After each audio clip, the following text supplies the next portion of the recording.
Ya, entonces, ¿están viendo mi pantalla? ¿Sí? Sí, Ya, ingeniero. perfecto. Bueno, vamos a ver qué es evaluación de recursos. O sea, es determinar el estado de un recurso en función de las condiciones imperantes en su medio en un momento dado, ¿no? Es decir, cómo está el recurso en un momento determinado. En tal sentido, las evaluaciones de stock responden a la relación espacio-tiempo, es decir, se cumplen para el espacio y el tiempo. Es por eso que se requiere como condición básica para cada evaluación condiciones de estabilidad, más propiamente denominadas condiciones de equilibrio, tanto para la aplicación de métodos directos como indirectos, ¿no? Estado que solo se cumple en teoría, dado que en general la variabilidad ambiental afecta esta condición en mayor o menor medida en función a la naturaleza del ecosistema, ¿no? Y obviamente, si hablamos del Perú, estamos en una condición realmente muy particular. ¿Por qué? Porque la variabilidad acá es una señal importante, ¿no? Entonces, es el caso, el gran ecosistema marino de la corriente de Humboldt es básicamente el mar peruano, desde el sur del Ecuador al norte de Chile, cuya normalidad es la variabilidad, resulta ser escenario de mayor variabilidad del planeta, ¿no? En tal sentido, en las evaluaciones de recursos pesqueros que se efectúen en el mar peruano, esta condición deberá ser considerada en toda su extensión en la planificación, ejecución e interpretación de los resultados de las mencionadas evaluaciones, ¿no? Entonces, una cosa muy importante es decir, cuando uno evalúa los stocks, en general la tendencia es a sacar a los stocks del agua, del mar, y obviamente tratarlos como que si fueran entes abstractos que existen per se y nada más, ¿no? Entonces, sin embargo, es necesario pues que se entienda que los stocks o las poblaciones pues habitan un ecosistema determinado y que están sometidos a condiciones de variabilidad diferentes y que esas condiciones afectan su dinámica y obviamente como consecuencia de esa dinámica el estado les tendrá una determinada característica que puede ser positiva o que puede ser negativa. Entonces lo que hay que hacer es cuando se hace dinámica en poblaciones es determinar aquellas variables que de alguna forma le afectan a las poblaciones. Determinar qué variables le afectan y lo que también es importante y muy importante es cómo le afectan. Si favorable o desfavorablemente, o en qué casos son favorables y en qué casos son desfavorables, porque también se dan de ese tipo de expresiones, ¿no? Entonces, yo creo que eso no lo deben olvidar, ¿ya? Uno de los primeros en describir mediante un modelo matemático la dinámica de una población de peces en explotación, señalando al mismo tiempo a los principales factores que rigen esta dinámica, fue Russell. Fue Russell en 1931, ¿ya? Entonces, este señor lo que hizo fue, ¿no? El modelo que propuso en este señor es básicamente un modelo descriptivo, ya, pero fue un gran paso en adelante, ¿no? En su época ya ha servido de base para el desarrollo de modelos analíticos más complejos, de amplia aplicación en la actualidad, ¿no? Este modelo resume además el concepto general de la dinámica de poblaciones de peces en una sencilla ecuación de la forma que vamos a ver, ¿no? S2 es igual a S1, me hecho el stock 2 es igual al stock 1, es decir, al stock anterior, más el crecimiento y el reclutamiento, en este caso crecimiento es growth, es G, reclutamiento es R, de recruitment, y luego la captura, menos entonces la captura más la mortalidad, es decir, la captura que representa en este caso la mortalidad por pesca y M que es la mortalidad natural, ¿no? Ahora, a partir de este modelo, porque es un modelo general, podemos hacer algunas deducciones muy sencillas como esta, por ejemplo, cuando, por ejemplo, el crecimiento y el reclutamiento son mayores que las pérdidas por la captura y la mortalidad natural, vamos a tener que el stock 2 será mayor al stock 1, ¿no? Entonces, cuando los parámetros favorables a la población son mayores a los negativos, obviamente el stock va a ser mayor. Sin embargo, cuando sucede lo contrario, cuando el reclutamiento más el crecimiento son menores a la captura más la mortalidad natural, es evidente que entonces el stock 2 será menor al stock 1, ¿ya? Y finalmente, si el crecimiento más el reclutamiento es similar o igual a la captura más la mortalidad natural, entonces vamos a tener que S2 será igual a S1. Y esa es una función de estabilidad. Lo que persigue la evaluación de recursos y lo que persigue sobre todo la administración de recursos es el tercer caso. Tratar que las pérdidas por captura y mortalidad natural sean compensadas por las ganancias de crecimiento y reclutamiento. Y si en caso eso no se da, entonces hay que manejar esa situación de tal manera que se dé. ¿Por qué? Porque a partir de ahí nosotros podemos tener una función de sostenibilidad, ¿ya? Bueno, vamos a ver qué tipos de evaluación de recursos pesqueros tenemos, ¿no? Por ejemplo, los métodos directos que permiten determinar el estado de un recurso en su hábitat, en su área de distribución y en relación a las condiciones ambientales imperantes, ¿no? Déjenme ir corrigiendo esto porque hay cosas que a veces se quedan en relación a las condiciones imperantes, ¿ya?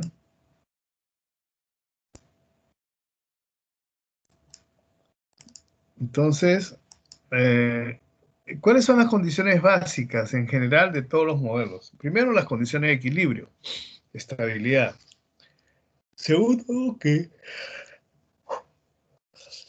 para los métodos directos que se conozca pues el área de distribución, porque nosotros vamos a evaluar en esa área de distribución. Si nosotros solo evaluamos una parte, vamos a tener obviamente una subestimación.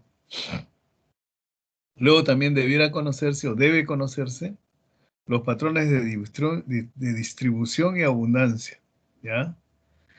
Que pueden ser conocidos directamente o a través de información de la pesca u otras fuentes. Ahora, se entiende como patrón de distribución la forma en que el recurso ocupa el área de distribución y como patrón de abundancia la forma en que se reparten las densidades o abundancias en la mencionada área de distribución. Los factores que afectan los patrones de distribución, ¿no? Eh, por ejemplo, otra condición básica es los factores que afectan los patrones de distribución y abundancia de recursos, tales como temperatura superficial del mar, profundidad, distancia a la costa, corrientes marinas, masas de agua, entre otras. Entonces, esas son las condiciones básicas. Entonces, en este caso sería conocer, ¿no? Entonces, hay que conocer, por ejemplo, ¿ya? Bien, entonces, vamos a...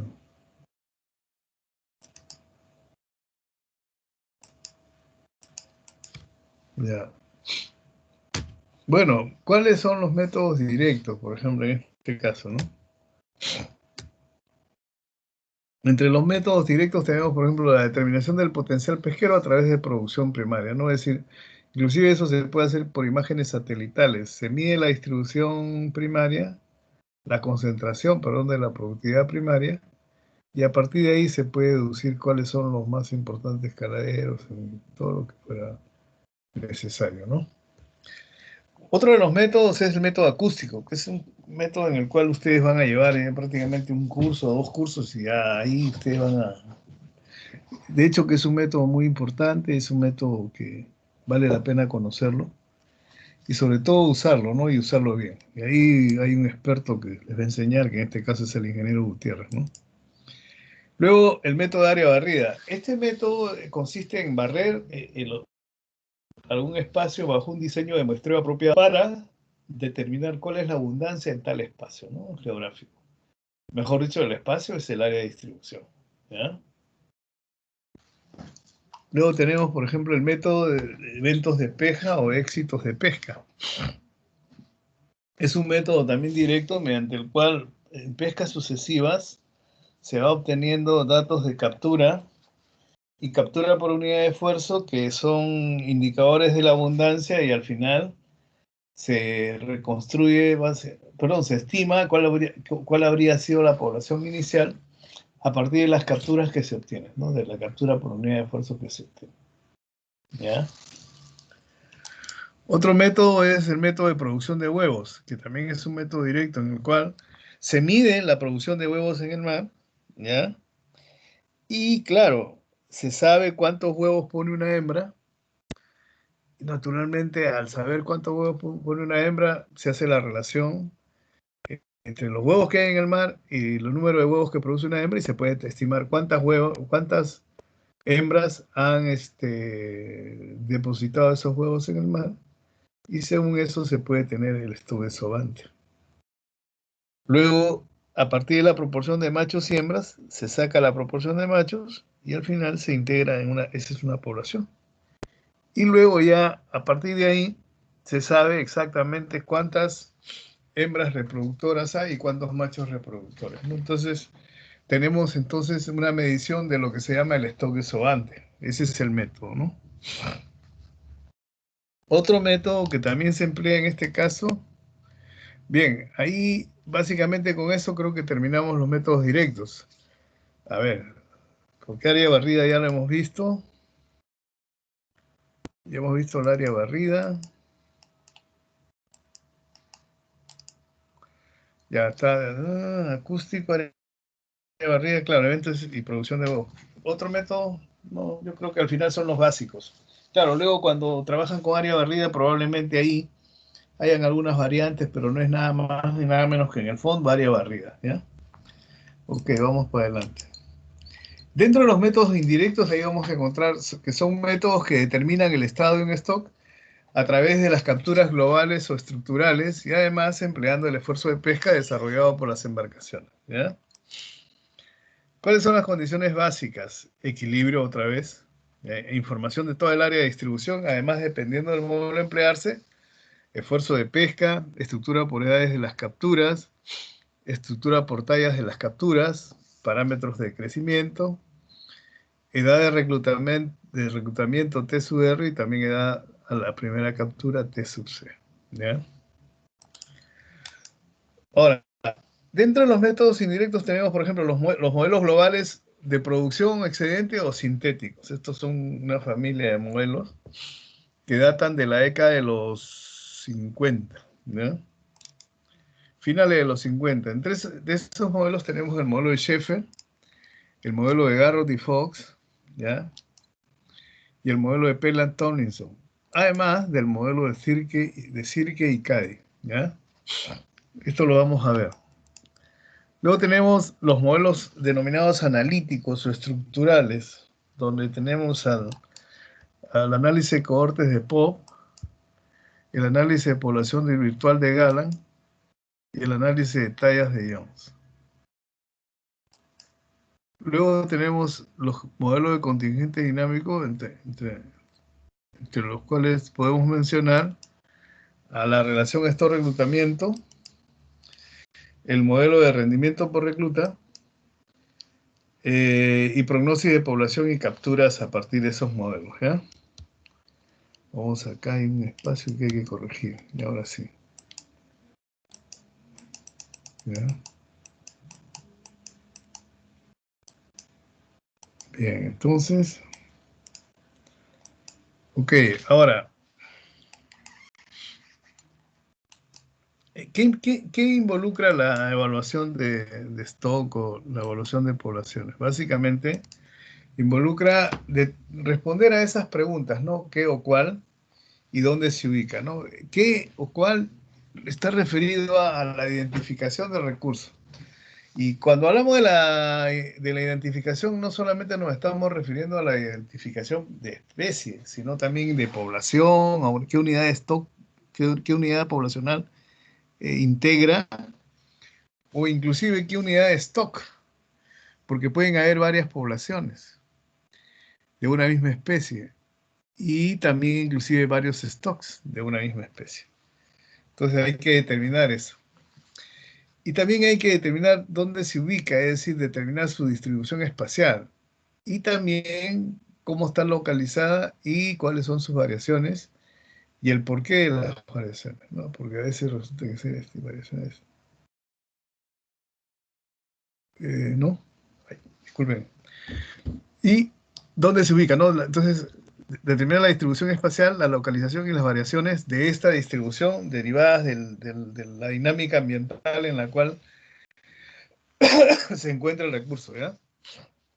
Estas dos cosas básicamente responden a, perdón, responden a una dinámica ambiental, como le digo, y básicamente también están referidas a investigación básica, disculpen la redundancia, ¿no? Y eso se abordan como un patrón de... eso es simplemente investigación básica.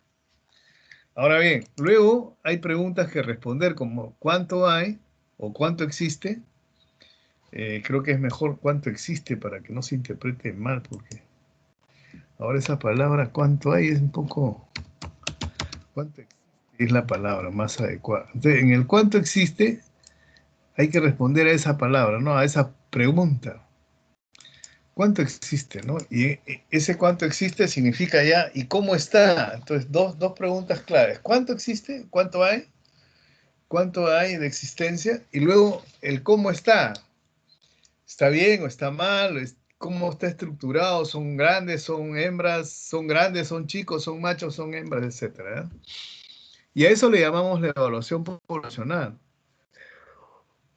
En estructura también, ¿no? En su estructura por edades, tallas, sexo, etcétera, ¿no?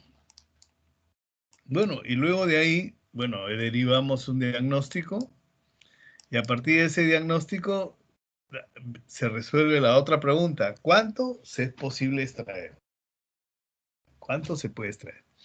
Y ahí nos lleva pues a determinar una cuota total permisible, una cuota de captura permisible, ¿no?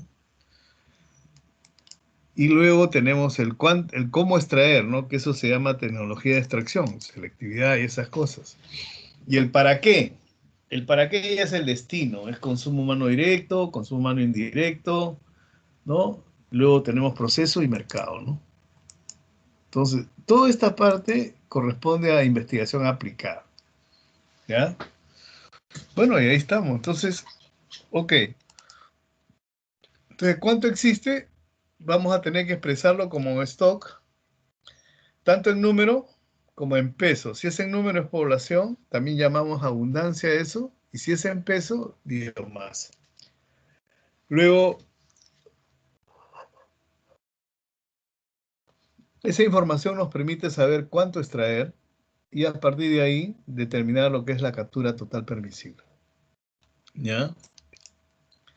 Ahora, desde el punto de vista práctico, ¿cómo es que se evalúan los recursos en Perú, por ejemplo, y en general en el mundo, ¿no? Por ejemplo, hay muestreos de las poblaciones en el mar con cruceros de investigación, sean estos hidroacústicos, de estudios sobantes, área barrida y oceanográficos, ¿no?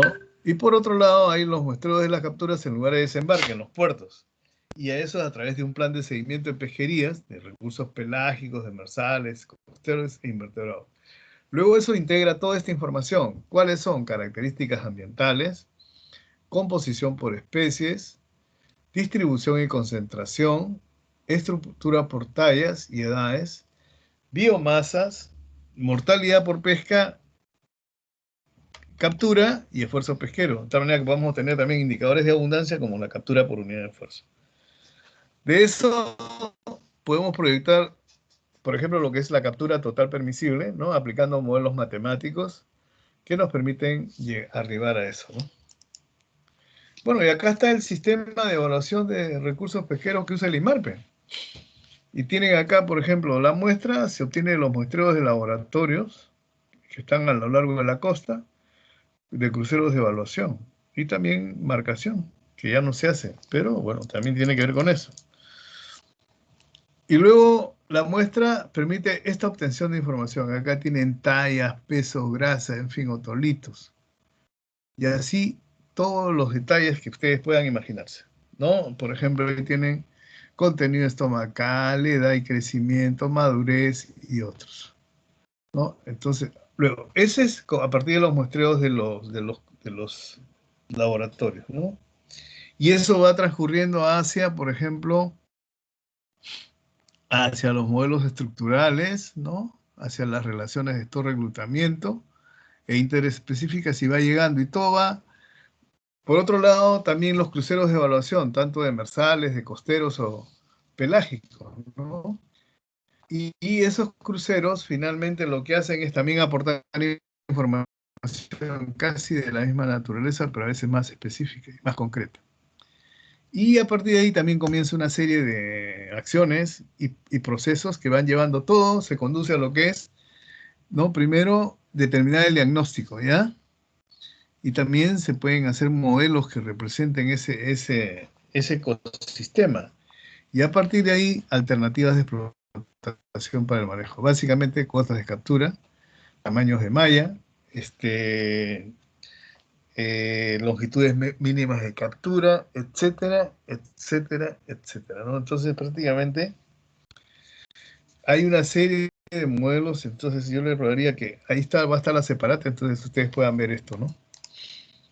Bueno, y el sistema de procesamiento de información para eso aquí lo tienen, ¿no? Que es un poco difícil, complejo más bien, ¿no? Es complejo, pero de todas maneras, por ejemplo, acá tienen el proceso de información de tallas, el proceso de información de muestreo biológico y el proceso de estadística de captura. En este tercer caso puede ir ajustándose lo que suele suceder a veces en nuestras realidades, ¿no? Siempre la estadística hay que irla perfeccionando, ¿no? Bueno, ahora entramos ya a lo que es el tema, ¿no? Hoy día ya vamos a entrar a lo que es el tema, ¿ya? Y ahí vamos a ver. Nosotros hoy día vamos a hablar de lo que es el análisis de cohortes a través del análisis de matrices como estas, ¿no? Una matriz donde hay edades y donde hay años. Claro, y luego hay la captura por edad en cada año. Y eso va a significar conocer exactamente cuántos se han pescado de cada edad durante los tantos años que se puedan analizar. Y eso también puede arrojar lo importante que es este, conocer pues exactamente cómo van a variar estas capturas, ¿no? Entonces, lo importante, como le digo, es a partir de estas matrices nosotros lo que tenemos que ver básicamente, primero cómo son estructuradas las capturas y luego a partir de estas matrices vamos a reconstruir la población, ¿no? Siempre comenzando por la corte más final, digamos la corte del último año de la última edad, ¿ya? Acá lo tienen. Otra cosa importante que hay que decir es que cuando nosotros querramos saber el número de las cortes es la sumatoria del número de años más el número de edades, menos 1. En este caso sería número de años, sería 1, 2, 3, 4, 5 más 1, 2, 3, 4, 5. Son 10 menos 1, 9. Ya el número de cortes ahí será 9, ya que es básicamente esa la ecuación para definir. Ok, hasta ahí estamos y ahora entraremos al análisis de cohortes, ya de POP. Y de ahí comenzamos la práctica. Pues esto yo lo voy a poner ahí en el tablero, ¿ya? Que déjeme ver.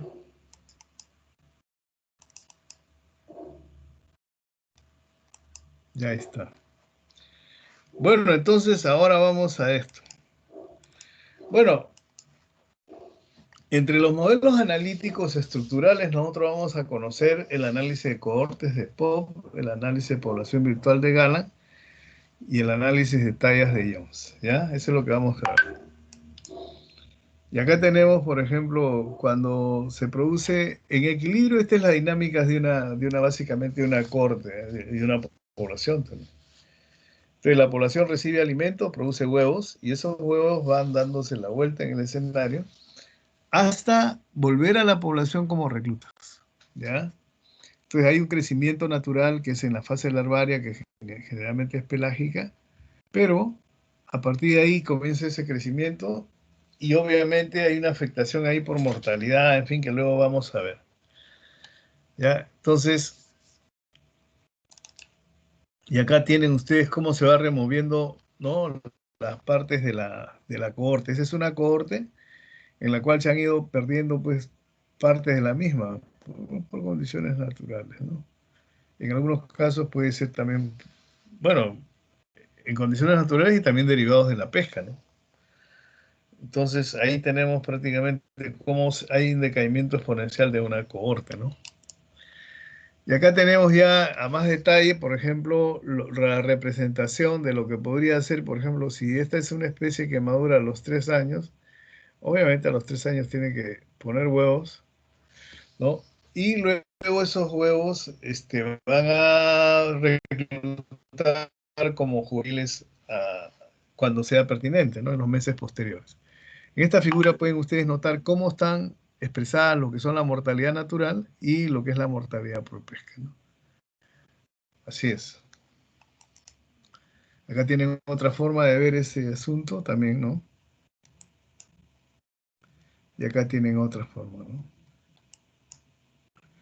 Bueno, vamos a hablar del análisis de cohortes. ¿Alguna pregunta hasta ahí, jóvenes? ¿Ah? ¿Alguna pregunta?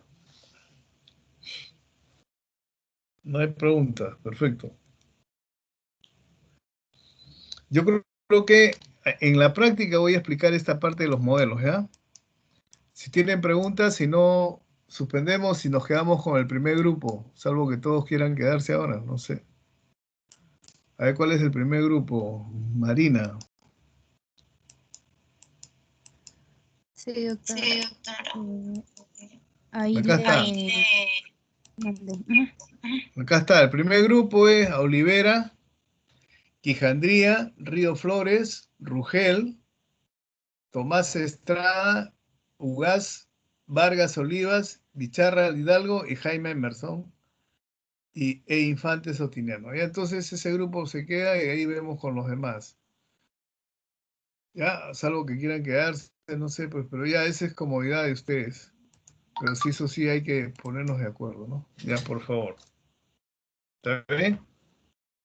Porque lo ideal sería que todos estemos en un primer grupo, pero como usted me dijo que lo separe, ya pues se hicieron los dos.